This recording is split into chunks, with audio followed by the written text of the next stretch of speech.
Good afternoon, friends. Happy Monday to all of you. President Joe Biden just signed a new bill into law that is worth over $1 trillion. Biden will also announce new social programs that will provide more financial help to the American people.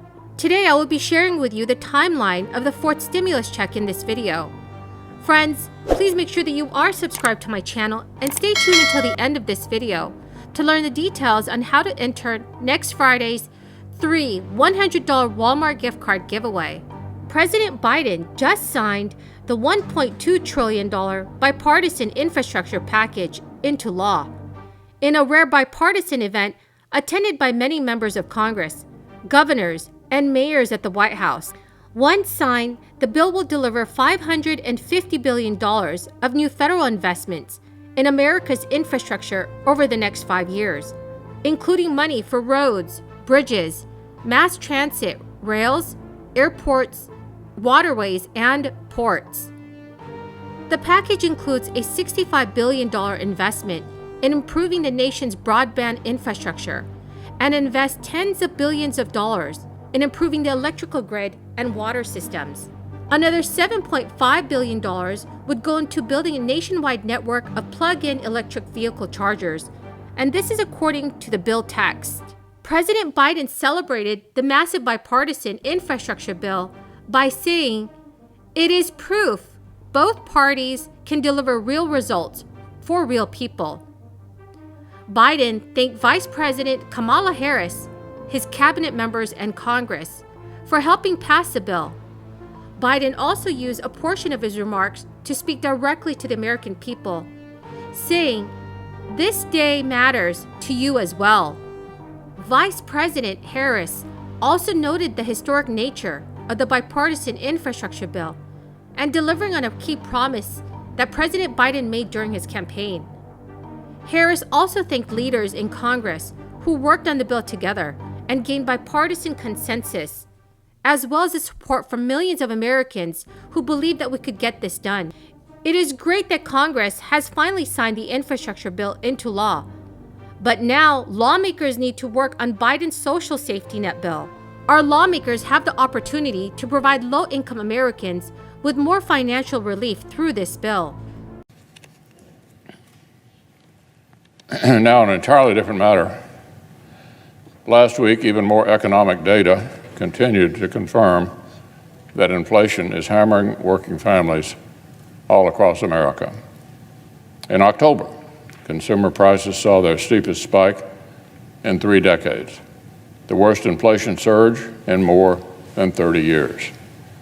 When I was back home last week, I heard constantly from Kentuckians who watched their gas prices and grocery prices literally soar.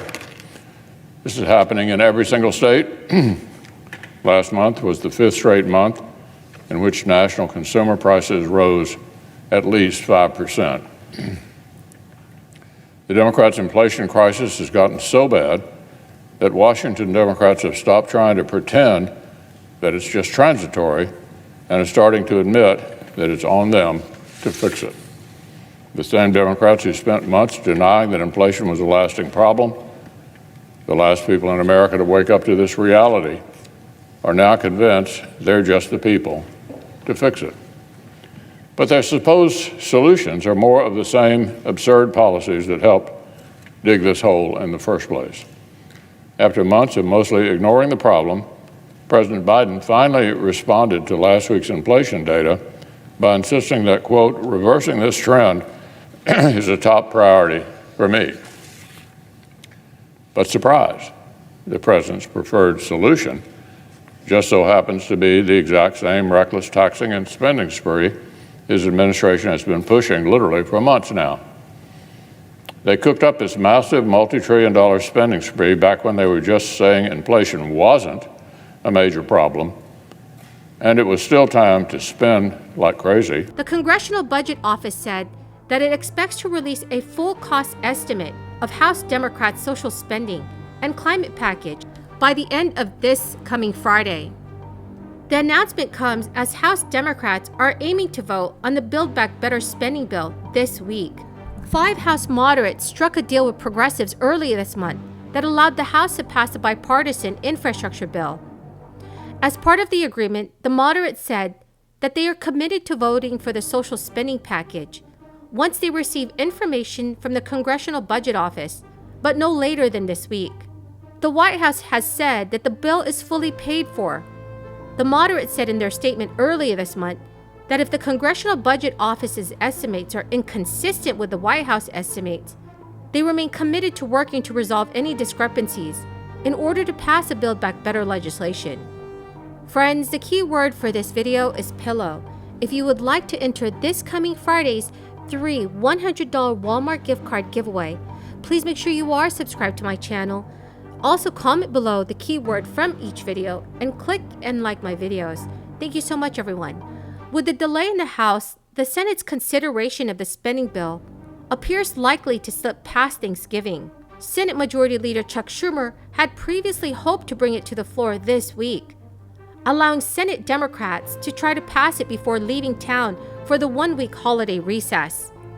Chuck Schumer had previously estimated that the Senate would need a week to go through the procedural steps and to get the bill ready to come to the Senate floor. If the House passes the spending bill this week, that could position the Senate to be ready to go to the floor as early as a week after Thanksgiving. Though, that would also put them on a collision course with the December 3rd government funding deadline. Data from last week showing that inflation had hit a 30-year high could also put new pressure on Senate Democrats, who need total unity from their caucus in order to pass the bill. Joe Manchin has repeatedly called for a pause on the bill and signaled that he was very worried about inflation. After the data released late last week, he said in a statement that the threat from inflation is not temporary and is instead getting worse. So friends, what are your thoughts on inflation? Please leave them in the comment section below. The Senate will also need to get the bill by the parliamentarian, who offers guidance on whether or not the bill complies with restrictions on what can be passed under the budget reconciliation process that Democrats are trying to use to bypass a GOP filibuster. Friends, thank you so much for joining me here this Monday. Thank you so much for watching my videos. And to show my appreciation, I'm giving away 3 $100 Walmart gift cards every Friday during the month of November. If you would like to enter that giveaway, please make sure that you click and like my videos. Make sure that you are also subscribed to my channel and comment below the keyword from each video. Thank you so much, friends, and have a very blessed week.